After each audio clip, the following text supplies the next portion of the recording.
শ্রীলঙ্কার সমুদ্র তীরে সূর্যাস্তের পটভূমিতে দাঁড়িয়ে নায়ক সিয়াম আহমেদ।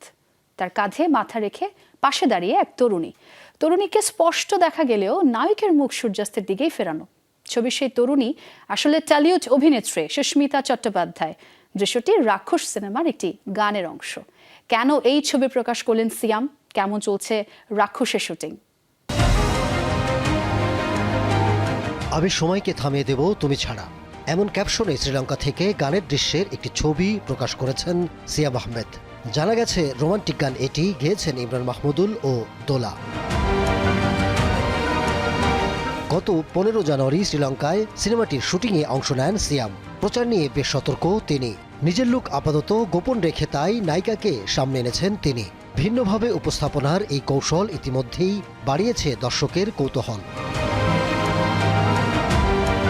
গত বছর ঈদ উল ফিতরে মুক্তি পাওয়া জঙ্গলি সিনেমায় ভিন্ন এক লোকে দেখা গিয়েছিল সিয়ামকে। পোস্টার ও সিনেমা দুটিতেই ছিল অন্যরকম উপস্থিতি।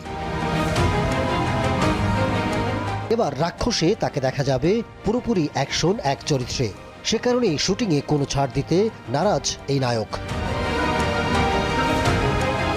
রাক্ষস মূলত একটি অন্ধকার জগতের গল্প। থাকবে ভায়োলেন্স ও রাপ ন্যারেটিভ, যা দেশীয় সিনেমায় খুব একটা দেখা যায় না। সিনেমায় সুস্মিতাকে দেখা যাবে আধুনিক শিক্ষিত ও উচ্চবিত্ত পরিবারের এক তরুণীর চরিত্রে। সিনেমাটি প্রযোজনা করছে রিয়েল এনার্জি কমিউনিকেশন। পরিচালনা করছেন বরবাদ খ্যাত নির্মাতা মেহেদী হাসান হৃদয়। গত বছরের শেষ দিকে ঢাকায় শুরু হয় রাক্ষসের শুটিং। পরে ইউনিট পাড়ি জমায় শ্রীলঙ্কায়। জানা গেছে দেশ বিদেশ মিলে শেষ হয়েছে রাক্ষসের ৮০ ভাগ শুটিং। সবকিছু ঠিক থাকলে আসন্ন ঈদ উল ফিতরে প্রেক্ষাগৃহে মুক্তি পাবে সিনেমাটি। Ahmed Tauquir, showbiz tonight.